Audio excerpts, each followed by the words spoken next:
Thanks everyone for your patience. This is our first such virtual open house, so I appreciate it. Well, it's 9, so why don't we get started? Welcome to everyone to our virtual School of Graduate Studies open house. My name is Clay Perrin, and I'm a communications officer here at Trent with the School of Graduate Studies. So let me just take a moment here and we'll have all of our presenters introduce themselves. So Sam, why don't you go first? So hi, everyone. I'm Sam, and I'm a graduate assistant in the School of Graduate Studies office. And I'm happy to speak to all of you today about some of our programs and what we offer. Sharon, would you like to go? Hello, thank you for joining us here today to learn about the School of Graduate Studies at Trent. My name is Sharon Maloney, and I'm the Graduate Admissions Officer, and I'm going to be here to answer some questions, along with my colleague Jessie, who will introduce herself. Everyone, I'm Jessie Rewanto. I am a Graduate Admissions Assessor.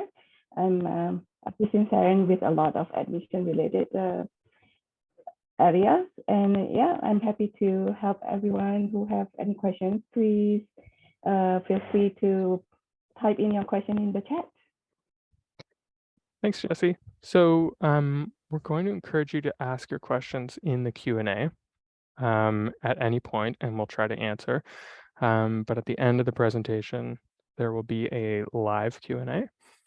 And Sharon and Jessie, who are the true grad studies experts, will be the ones answering questions at that point. The presentation is going to be recorded as well and posted to our webpage for review later with a slide deck included. So if you miss anything, then you'll be able to find it there. So first, a bit about Trent.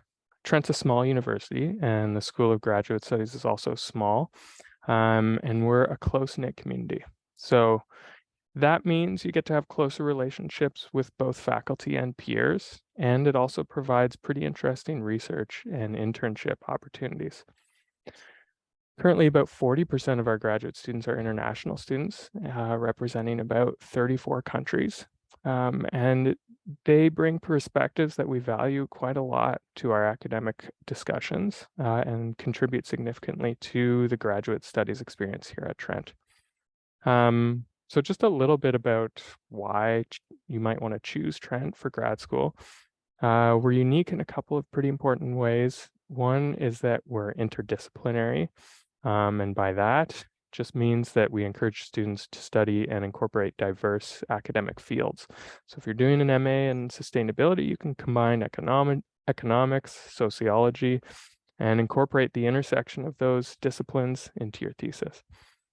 We're also a very practical university when it comes to careers. We recognize that work placements, internships, and getting work experience are incredibly valuable, so you'll see that prioritized in most of our programs. Similarly, when conducting research, our researchers want to see their work have an impact in the community. And that tends to be built into the research happening at Trent. Here, let me move on. We can talk a little bit about the campuses. So we have 2 campuses at Trent. The majority of our programs are located at the Peterborough campus. The Master of Management is at Durham, and some faculty and labs are also in Durham. We also have Trail College, which is actually downtown. It's home to several Trent grad programs and in the humanities. They also offer grad-only study spaces and a monthly student-led symposium. So if you can imagine, we have the main Peterborough campus, which is just a bit north of Peterborough, and then Trails right downtown. So it's like a little community there. It feels very like old school academia, but the discourse happening is very current. So let's talk a little bit about Peterborough. I live in Peterborough, great city, friendly place, home to scholars, students, families, industrial leaders. There's lots of good restaurants and good cafes. It's like a little liberal pocket in the GTA, just outside the GTA. Also on the doorstep of cottage country in Ontario. So if you like to get out into the woods, do some cross-country skiing, camping, Peterborough is a good spot. Trent itself The campus in Peterborough is about a 10-minute drive from downtown. I live downtown, and it takes me about 20 minutes to bike to Trent. So there's a pedestrian trail that goes from campus to downtown and back. And buses take about 20 minutes from downtown. So Durham, the Durham campus is a more urban setting. Still has a small town feel. It's located in Oshawa, which is part of the Greater Toronto area. Oshawa has everything you might need, but also has that train line that takes about an hour to get downtown Toronto, the biggest school in the country, or the biggest city in the country. So in terms of grad programs, Durham currently hosts Trent's Master of Management program, but we do have faculty and labs from other programs, for instance, anthropology, that also have a presence in Durham. Okay, Sam, do you want to take the next slide? Yeah, for sure. So now that we've introduced you a little bit to the school and to the city, we're going to get into talking a little bit of our programs, and we've divided them up based on the program type. So the first kind of programs that we offer are research programs, which would require a thesis. And you can see that we have 14 programs offered in the stream, and they're all listed here. So you can see that most of them are MAs or MScs, so Master of Arts or Master of Science. The requirements for applying to them might be a little different depending on which version of it you're going for. Some offer both, some offer only one kind. And information about all of these programs in detail can be found on our website. So each of our programs do have their own program web pages with their requirements, their admission details. You can also see faculty on their specific program web pages. So with these, some of these might require a supervisor to be part of your application, and you can find the faculty people and their research interests all listed on our website. So if you need to get in contact with someone, we do suggest you look for a professor who has similar research interests to maybe something that you're applying for or thinking about writing your thesis on. And one program, our interdisciplinary aging studies, is actually a new program building on our Trent Center for Aging, and that program is going to be open for applications soon. Next slide. Now with our research programs, our thesis-based programs, we do have funding available for those. So you can see our research fellowships, our grad teaching assistantships, and our entrance scholarships all listed on our page. These are automatic considerations, so you do not have to do a second application to be considered for those. With our research streams, they are considered as part of your funding packages. We also offer some professional or course-based programs. And so we've got 13 professional programs offered, and we do have different streams offered for them. So some of them will be fully course-based. Others might include a major research paper or a research creation. And some of them do include an internship or a placement with them as well. So depending on the program that you're applying for, you might have those options as part of your course listing. Now these are really popular because they tend to be shorter in length, and they do provide some more practical experience to prepare for careers. So generally most of them you're looking at 12 to 16 months in length when you're doing full-time studies. The only thing with these is that with the professional programs, only the ones that are starred here have some funding available. The majority of our course-based programs are not eligible for funding like the research or the thesis streams. So it is expected that our students are able to cover their own expenses in most of the professional programs. So something to keep in mind. We also have our PhD programs. So we have 7 programs here. Generally, they take about 4 years to complete with full-time studies, and they do require a master's degree or equivalent to apply. And like some of the research and thesis-based programs from the master's, some of them will require you to have a supervisor for your application here as well. And with the PhDs, also similar to the research masters, there is funding available for those. And again, it includes similar types of funding. So we've got our grad research fellowship, our teaching assistant, and our entrance scholarships. And we also have the Dean Scholarship here to be considered for funding as well. So the funding is pretty great with our PhD programs, and we do encourage everyone to apply. There is, however, a limited number of international scholarships available for research-based master's and PhD programs. So a lot of them, most of them might be domestic, but we do have some. And then finally, our last kind of programs that we offer are graduate diplomas and our collaborative specializations. Now, our grad diplomas are not quite master's degrees. What they are shorter course-based degrees that offer specialized learning in a specific area. So for example, if you were a teacher who was thinking of becoming maybe a department head or a vice principal in your school, but you want additional training in leadership, that education and community leadership course might be a right area for you to get some additional specialization in that area. And these are offered a little bit different than some of our other programs. So some of them are on site while others offer some online course options.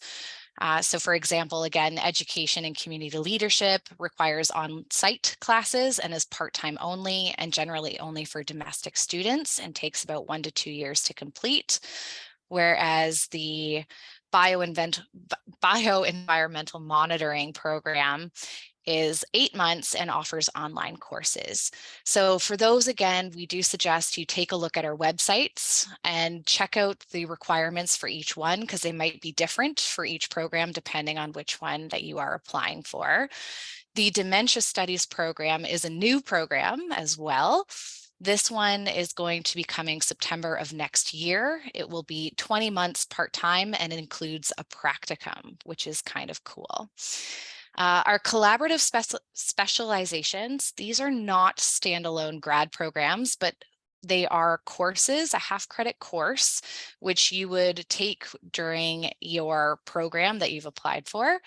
And a thesis or major research paper must be in kind of those areas. So again, those are not their own standalone programs, but more like specific courses that you might take as a specialization in an area. So again, these are the kinds of programs that we offer, our thesis-based, our course-based, our grad diplomas, and our specializations here. We do encourage you to check them all out on our website for additional details on requirements and what you need for those. Now, one big area that we always get lots of questions in is our tuition fees. So here we've given you a listing of what the tuition fees might be like for domestic students or international students. Now, these rates are for our 2022-23 programs. The rates for 23-24 years have not been approved yet, so those will be updated on our website when they do finally get approved and posted. And something important to know is that students are required to pay tuition fees for each term of enrollment. So they are 12-month academic year programs, and generally you must attend for all 3. So fall, winter, spring, summer sessions, and you would be paying tuition for those. And again, just a reminder, it is essential as a grad student that you have sufficient funds to support yourself over the duration of your year. So although we post our tuition fees here, these do not include things like your lifestyle, maybe your family members who you're bringing with you, housing and just general life in the community. So these are your tuition fees, but you can expect to pay more just with cost of living and things outside of those program fees as well. So something to think about, and you are encouraged to apply for external scholarships as a way to kind of help you offset that balance as well. So for more information, again, our fees are kind of posted on our website, and you can find extra scholarship information on our website as well. Thanks, Sam. Okay, so in terms of applying and when, we have 3 intake periods, although most programs many programs only offer a September start. So that is information that you'll find on the individual program web pages. It's recommended that you apply 4 to 6 months prior to the deadline, and international applicants, especially applying from outside of Canada, should begin well before the deadline to allow time for visa processes. If you miss the deadline, some programs close applications immediately on the deadline date. Some will continue to accept applications after the official deadline. So you'll want to check program pages as the deadline approaches. Mostly it's the highly competitive course-based programs. They are the ones that don't accept late applications. Select programs accept applications for January and May intakes. Big data analytics, for instance, financial analytics, management, and management strategic change are examples of those. So in order to be admitted, the requirements vary from country to country, and when we're talking about equivalencies for international applicants. So depending on the country where you studied your undergrad, there will be a particular Canadian equivalent to that, to a 4-year BA. So that is information to keep in mind when applying. You'll want to review the program pages on our website for specific program requirements. For instance, the Indigenous Studies PhD requires a GPA of 80%. Others, such as psychology, has a more specific requirement, which is that you have 80% in all your undergrad psych courses. So you can see the difference between those two, so you'll want to make sure you get the exact information.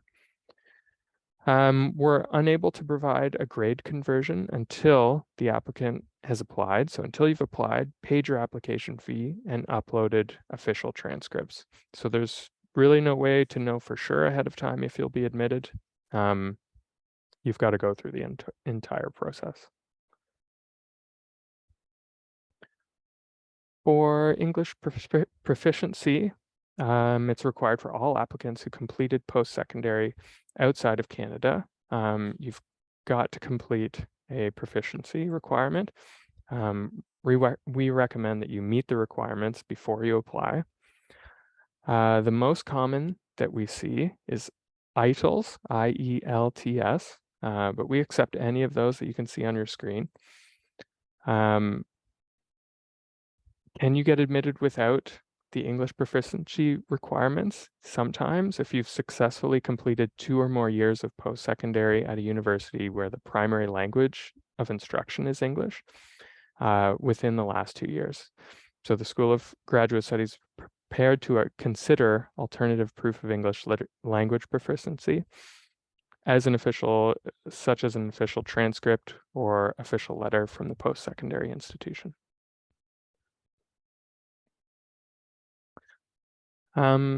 So once you apply through UAC, so the Ontario University Application Center. You'll need to upload documents to our website through MyTrent. So there are particular documents required for each program. Admission is not based just on GPA. So programs review your background, your research proposal, availability of appropriate supervisors, and funding or lab space, particularly for research-based programs. For specific information about your program, again, visit the program pages on our website. A little hint, don't upload additional documents such as secondary school transcripts, certificates of awards or achievements, or duplicates that may lead to a delay in the assessment of your application. So you can see that your documents have been received by, again, reviewing that information on your portal. So that's after you get your MyTrent account. And if admitted, you'll need to have official transcripts to accept the offer. Okay, Sam? Yeah, so Clay pretty much covered a good general gist of what you're going to need, but I'm just going to take you through step by step what the website looks like and kind of just give you a more in detailed look of this. So when you apply, you can find the Apply Now button on our website, but that will again direct you to UYAC, so the Ontario University Education, whatever. And there is an application fee for each program that you apply to. So if you're applying to multiple or to different kinds of programs, you can see here the fees are a little bit different depending on which one you are applying to. So here's just a little screenshot of our how to apply page. And you can see again that little orange apply now button. And if you were to, next slide, Clay. If you were to scroll down on that how to apply page, it's going to give you individual steps on what you need to apply. So you can see here, step 1, review specific program requirements. Step 2, prepare your application. And it does go through those step by step in detail of what you need to do. Now, again, we do recommend you highly check out those program web pages, because even though we list the general requirements for applying to the School of Graduate Studies, some of those programs might have their own individual requirements or little things that you should take care to pay attention to. So from our how to apply page, if you click on this orange admission requirements page, it's going to take you to our program pages here. And this is where you can go in and take a look at the programs and actually check out the individual details program by program. They are categorized by stream type. So they're divided by our thesis, our course-based, our graduate diplomas, and then our specializations. And just as an example, we're going to just click on the course-based master's program and just take a look at what that looks like.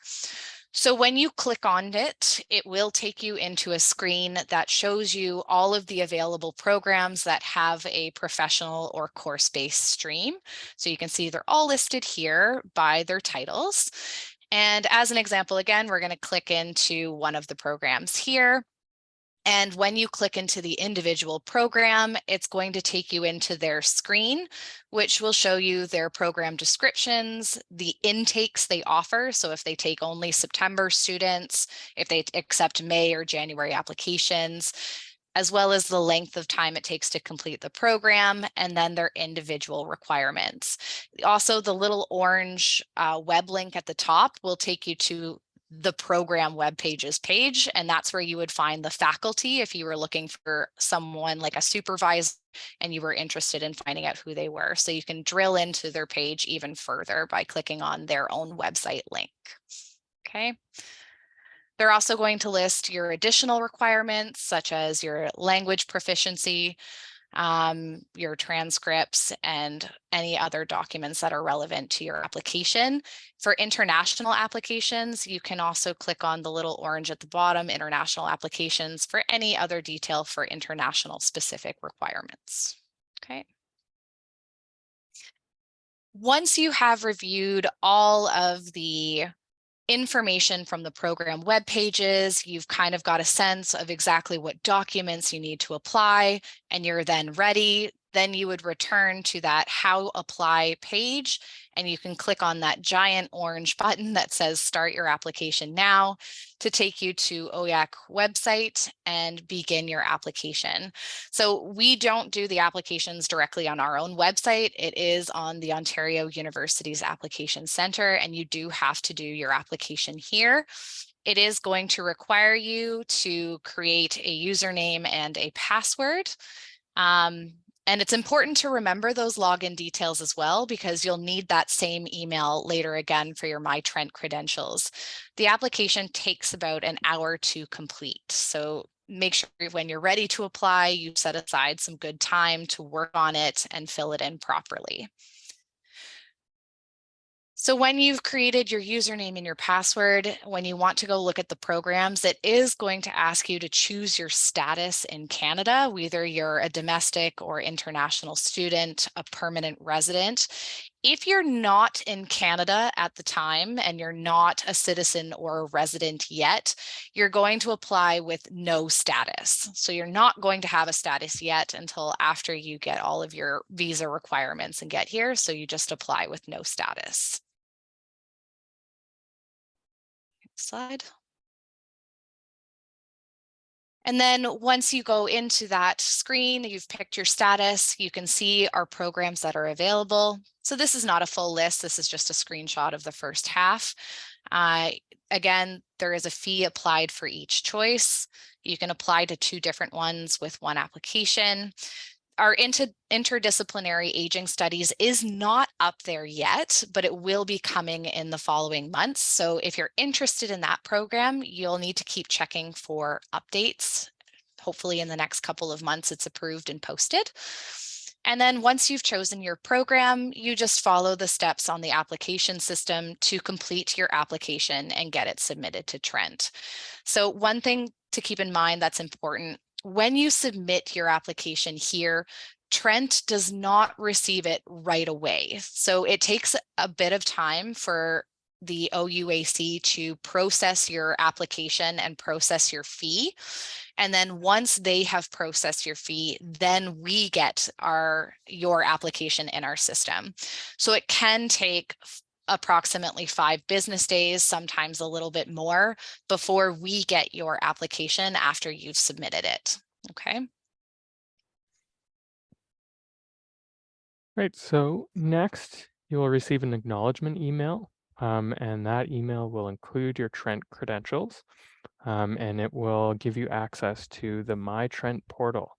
The portal is where you'll submit all the required documents that we need for us to review your application. Our office is not able to access your application with your UAC number, so you need to wait until you receive your Trent ID. At that point, your referees will receive a link by email from Trent, and they'll be able to upload references directly to Trent. So to upload documents in your MyTrent portal, this is what it looks like. There's the cloud icon there under the academics tab. And then this is what the document submission page looks like. So all your required documents should be uploaded in one submission for each program you apply to. You'll want to include the unofficial transcripts for all post-secondary institutions you've attended. So you can upload those files here. And apart from submitting your required documents, there are a few other icons that you should be aware of and you might find useful. So to check the status of your documents, and if there's anything you're missing, you can click Required Documents. To allow us to communicate with a family member, perhaps, you'll need to complete the Release of Information form. And if you made a mistake with the references on your UAC application, once you have your Trent ID and access to the portal, so you can fix that in the Graduate Reference Self-Service.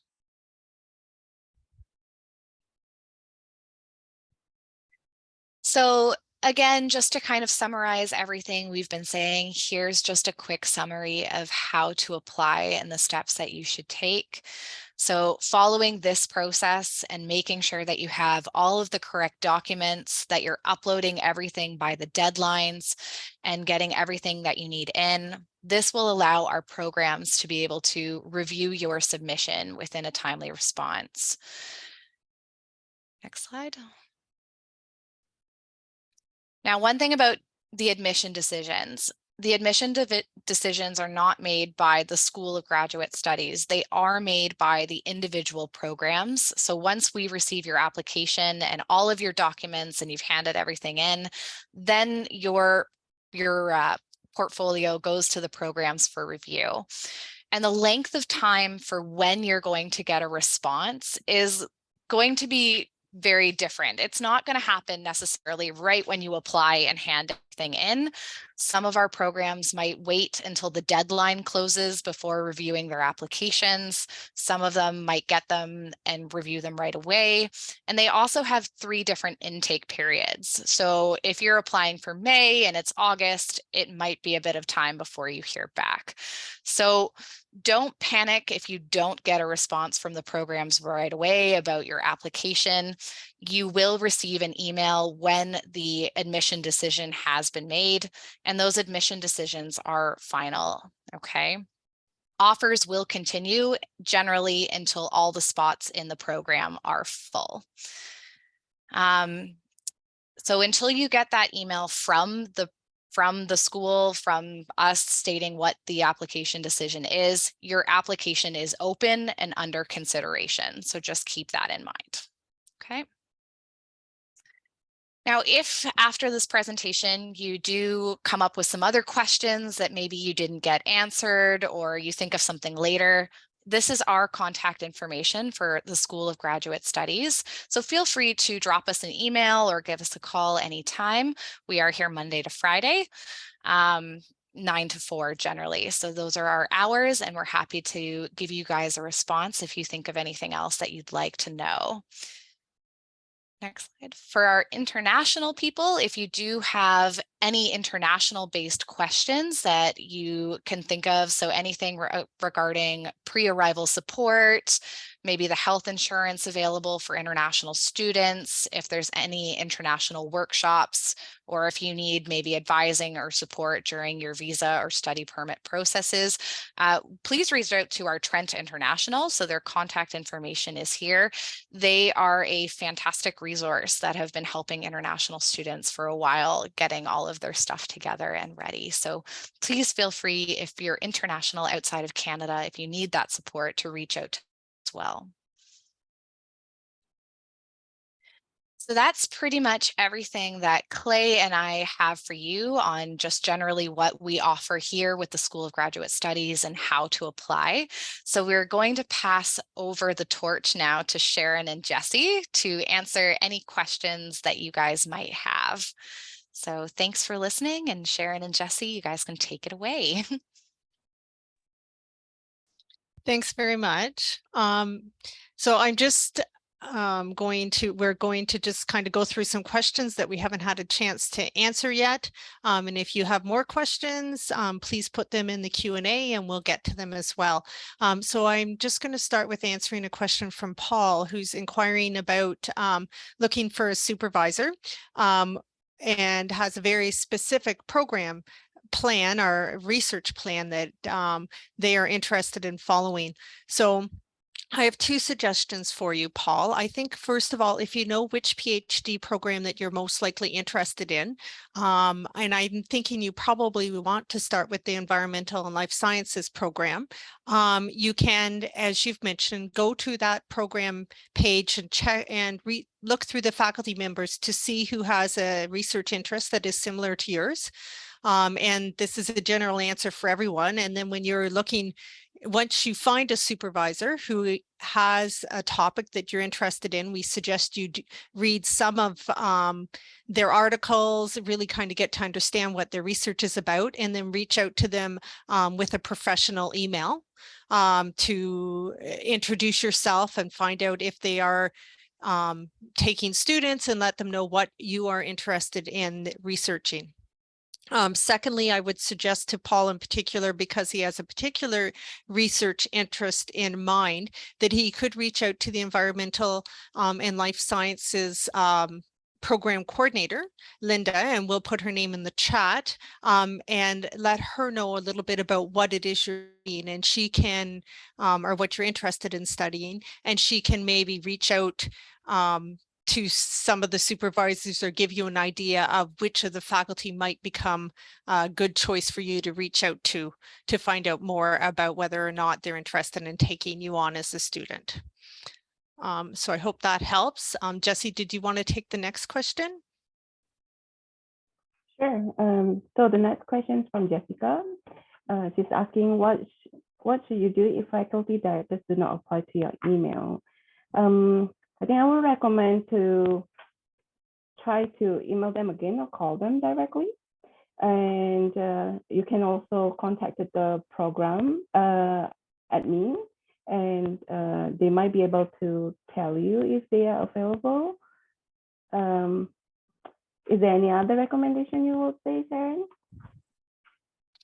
I think one thing to understand with the faculty is they do receive a lot of contacts regarding whether or not they may potentially take on a student. So I would suggest that you be patient and that you think about your timing. So if it's a time where midterms are on and the faculty member has a lot of marking to complete, the answer may take a little bit longer. And so just kind of, and as we've said, make sure you've completed your research, and that you are sending a professional email that lets them know that you have looked into what it is they're already working on. So the faculty member knows, oh, this is a student who I might really be interested in getting into my lab. And then lastly, you can also reach out to the program to ask if there's any suggestions. They may know a better way to contact them, or they may know an alternate person. They may know that that particular faculty member is going on sabbatical and is not able to take any students or something like that. So the next question we have in our Q&A is about the total international tuition fee for the Masters of Management for 2 years. So what we can tell you is it is a 16-month program. So you will have to pay for 1 year plus one further term. And I will refer you to the link that we put in the chat to get to our fees page, our tuitions fees page, and we do have outlined there the fees for this year. And you were asking for an international student. I'm just trying to very quickly look it up for you. And so the estimated fees for students that started this year are $45,000 for the 16 months. The other thing we will tell you that our fees are approved each year around the end of June. And so there may be slight changes between what is posted for the current year and what might be the fees for next year. I've also posted the link for from our website so you can look at the tuition for your program. All right. So the next question, do I have to contact supervisor before starting application? I would like to enroll myself in applied modeling quantitative methods. We will strongly encourage to contact a supervisor and secure someone before applying. It just will strengthen your application as well. Some programs does not require a supervisor to be secure. Doesn't require you to secure a supervisor. I believe for this program, please correct me, Sharon, if it's if I'm wrong. I believe for this program they don't require a secure supervisor, correct? Yeah, so they do encourage it. Yeah. And it's only if you are interested in pursuing your Masters of Science or your Masters of Arts in the thesis stream of the Applied Modeling and Quantitative Methods program. For the course-based streams, a supervisor is not required. The next, we have a good question regarding what has more weight in admission, whether it is your GPA or your plan of study, personal statement. And so I think the answer to this question is really, it depends on the program. For some of the course-based programs, it is heavily weighted on your GPA because they are highly competitive programs and they receive a lot of applications. For other programs, it's really your research plan, depending if you have a specific area of study that a faculty member is interested in. For programs like forensic science, they are really looking for a background in forensic science and looking to see what you want to do after you receive your degree, where you're going to go next. So it is really depends on the program. And you are welcome to reach out with inquiries to the program offices as well if you have a specific question. Such as that, and the email addresses for all our programs you can find on their program pages, which we've shared.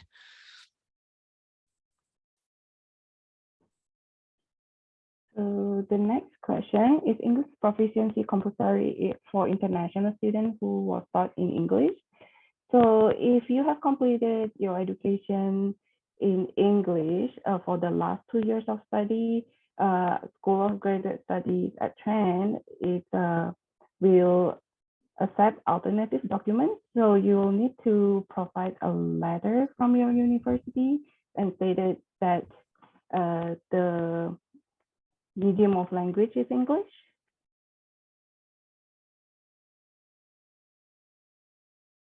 And we have a question about our terms and when tuition is due. So tuition, we have 3 terms, and you are expected to pay tuition for each term you're here. And it's due either on the first day of the term. So for instance, for the fall term, it's either due on September 1st if you are in one of our course-based programs. If you're in one of our research-based programs, it's due on the 28th of the month, so September 28th, and you pay for tuition for each term. So you pay for your tuition in September, you pay for your tuition in January, and you pay for your tuition in May. So it is kind of 3 installments if you want to think about it that way. And the website breaks it down to how much is due in the fall term, how much is due in the winter term, and how much is due in the spring term.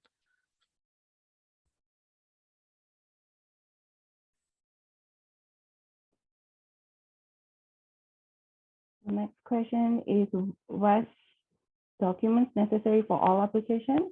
It is not required unless you have received an email from us requesting an assessment from WES. And just to add to that, if you've already reached out and received a WES assessment for another institution, as long as it is an ICAP or an International Credential Advantage Package report with a course-by-course assessment, we can accept that. So if you want to send that in as an unofficial or official document, we will accept it as official.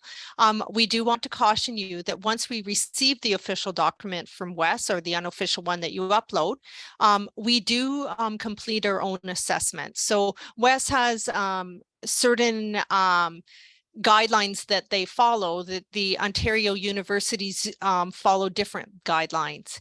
So I just want to caution you that that we will accept the documents, but we do our own final assessment to make sure that you are eligible for our programs.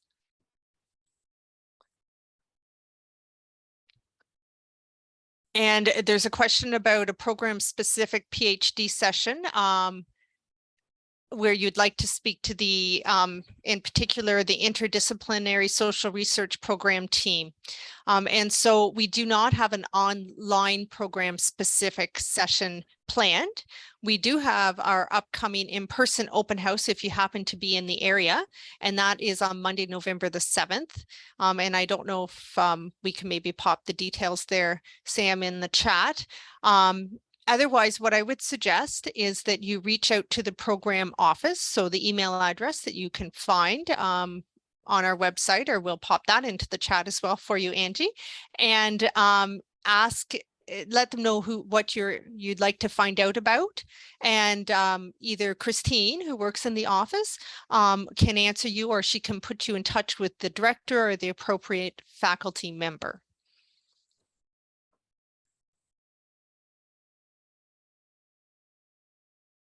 So does Master of Nursing Science require a supervisor? I can't recall, Sharon. I think it's no. No, it does not. It does not require a supervisor for the Masters of Science in Nursing. You will be able to, or once you start, then they will match you with a supervisor if you do require one, and they won't, it's not something that you need to find ahead of time for that particular program. Something unique about our Masters of Science in Nursing degree is it is a joint program with the Ontario University of Technology. I think I said that right, which is based in Oshawa. So you share some classes with the students that are completing the course in the Oshawa site.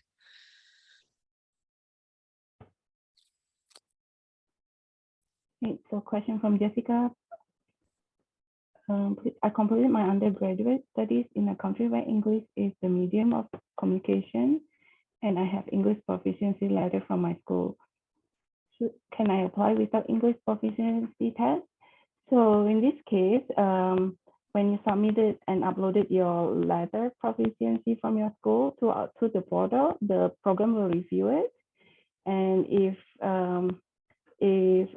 they approve, then you don't need to submit an English proficiency test. You'll be notified if they require further information.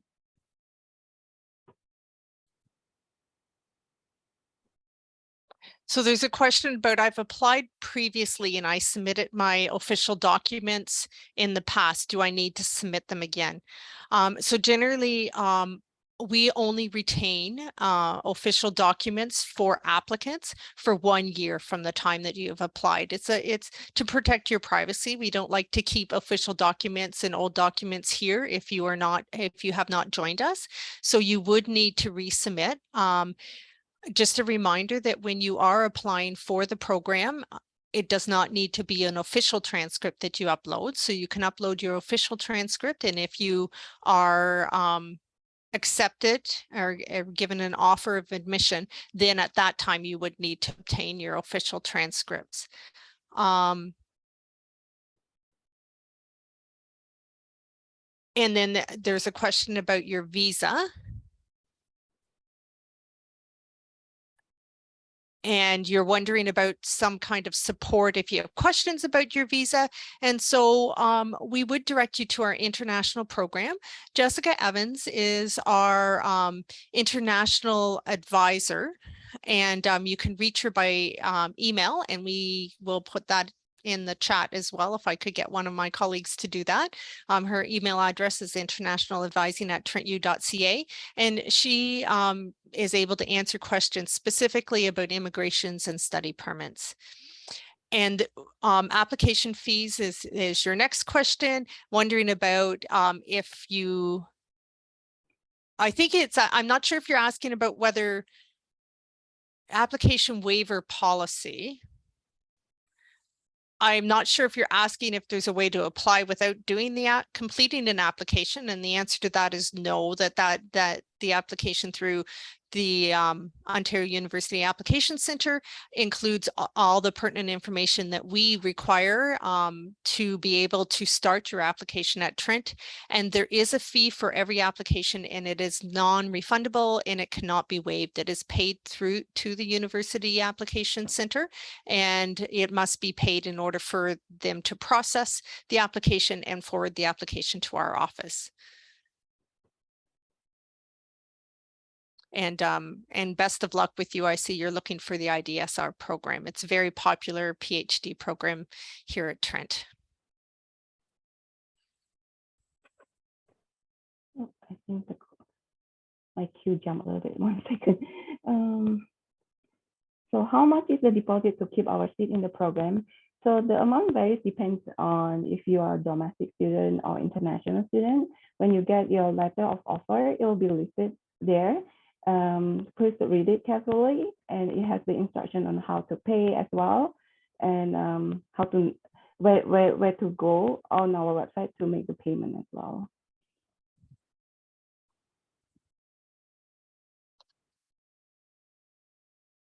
Sorry, Jesse. I chose the same program for my first and second choice. Is this an issue? So I'm a little confused about the question. So if you have, so generally if you're talking about streams in one of the research-based programs, that's not a problem. If you are talking about programs that you've submitted 2 applications for, each application you must pay for.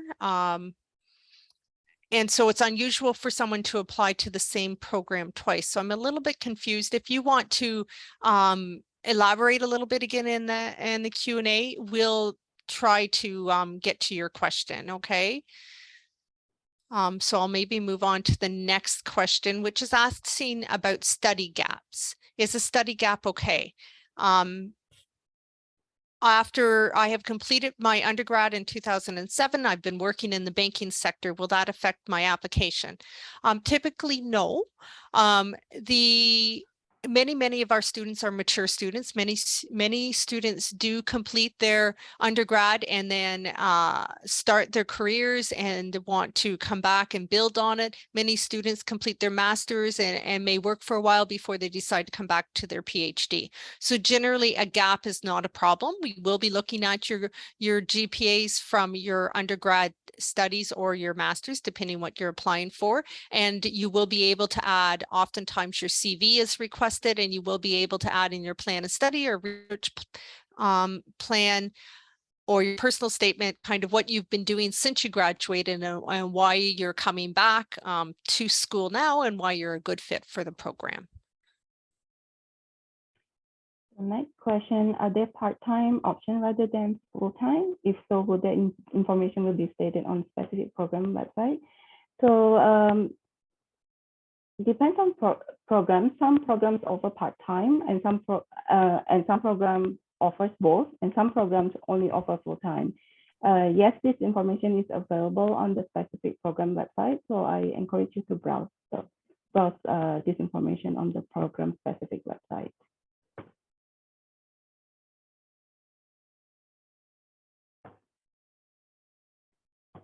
Okay.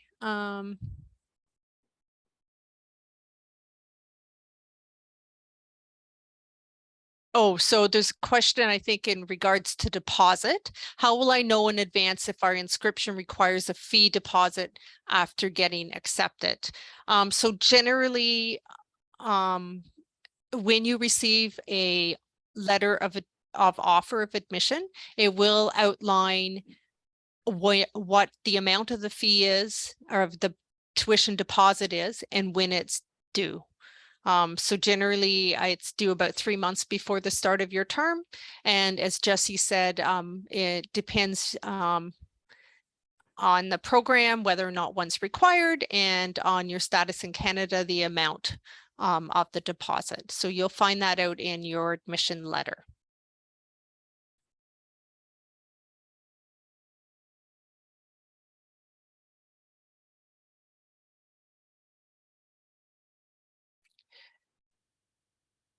So there's a question here about an international student, an international nurse wanting to apply to the school for the Masters of Science in Nursing program, and whether or not they need to be registered with the College of Nurses prior to applying.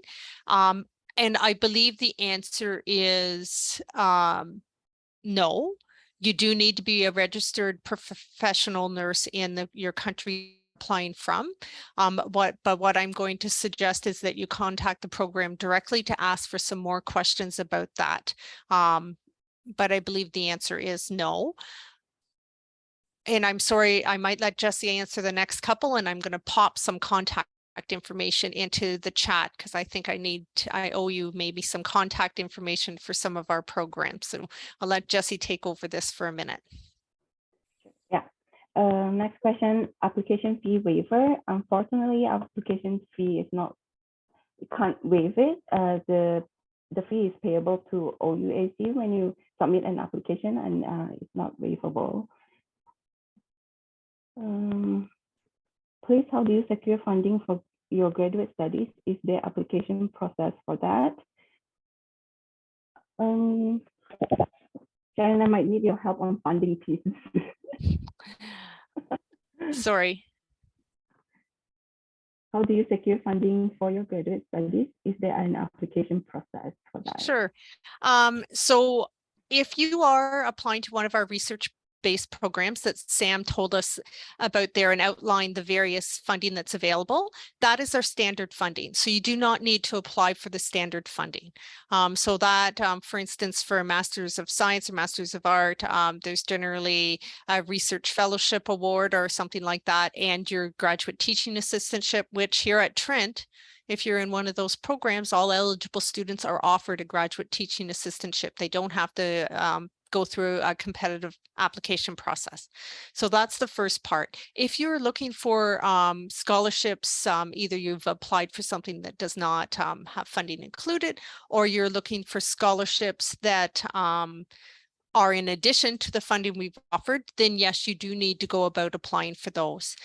We have put up our scholarship website page in the chat, and I would suggest that you go and review the terms of the various scholarships that are listed there. There is contact information there for our finance officer, and she is posting some presentations that she's completed that tells you a little bit about how to apply for the various scholarships. So that's a great resource page to get you started. And there's also listed external scholarships that you don't apply through Trent for, but that are available for post-secondary students. So it does require some research, but there is funding available out there for post-secondary students if you keep searching for it.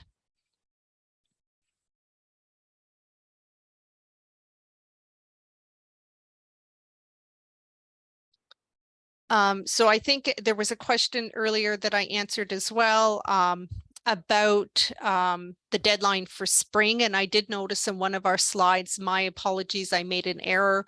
I did not realize that we hadn't updated in our slide that the Big Data Financial Analytics program now has a January intake and a spring intake, along with the financial analytics and the management programs as well.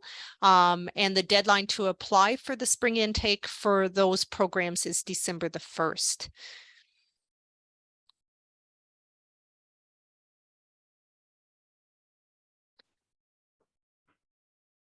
Great. Well, it looks like we've answered all the questions. And given that, I think we can wrap up the presentation. I just want to thank everyone for joining us, and to our panelists and for the great questions. Okay, so thanks very much, and best of luck in your application. Go ahead, Sharon. I'm just going to type into the chat here just our general email address as well. So our colleagues that answer our email at our front desk are a great source for general questions, or to refer you to how to find out general questions. And also, oh, I see somebody's beat me to it. And they can help you with how do I complete the application, and any of those questions maybe that we didn't get to today. They can direct you to the contact information of our various programs if you're looking for that. They are pretty fast to respond to you during our peak periods. So as deadline dates approach, there may be a slight delay, but they will definitely get back to you as soon as they possibly can. So they're a great resource. So please reach out to them.